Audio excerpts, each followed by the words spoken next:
دي الشيف العنود، اخت سعوديه فاتحه فود تراك في الرياض اسمه حلا العنود. بتعمل كوكيز وتشيز كيك بجميع الفليفرز، وهي اللي بتعملهم بايديها، وعندها 3 اطفال وطفل من ذوي الهمم، وده مصدر رزقها الوحيد. فانا بقى اول ما شفت الفيديو ما ترددت الثانيه وقلت باذن الله لا اعمل لها فيديو يسمع في الوطن العربي كله باذن الله. السلام عليكم، معكم الشيف العنود بنت عبد العزيز، صاحبة كوكيز عناية سابقا وفود تراك حلا العنود الآن. ولو مش هتعرف تيجي سيب كومنت في الفيديو واعمل حركة الاكسبلور بحيث اللي غيرك يشوف الفيديو ونروح هناك ونبقى اكبر عدد ممكن باذن الله. وبتعمل 3 انواع من الكوكيز، حشوة شوكليت وحشو تمر. جربت اول حاجة الكوكيز المحشي شوكولاتة، طعمها رهيب، الشوكولاتة حلوة قوي وطعم العجينة كده فلافي كده حلوة خفيفة ما شاء الله. دي بقى الكندر شوكليت بلجيكي، نجربها بسم الله.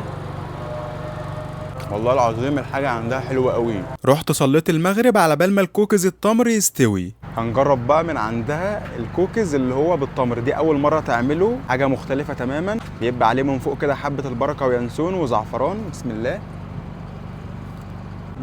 طعمه لذيذ حلو قوي. ولو هتيجي مترو هتركب الخط البرتقالي وتنزل محطة الدوح. هتركب اي تاكسي من اللي موجودين دول او تطلب اوبر هياخد منك تقريبا 12 ريال. اسم الفود تراك حلا العنود موجود في الرياض جنب حديقة السويد الغربي الرابعة، وسعر قطعة الكوكيز ب5 ريال. حياكم الله، شرفتونا ونورتونا، شرفتنا يا ابو حميد. وبس كده، انا ابو حميد اديت مهمتي. اتمنى تعمل لايك وشير للفيديو، وسلام عليكم.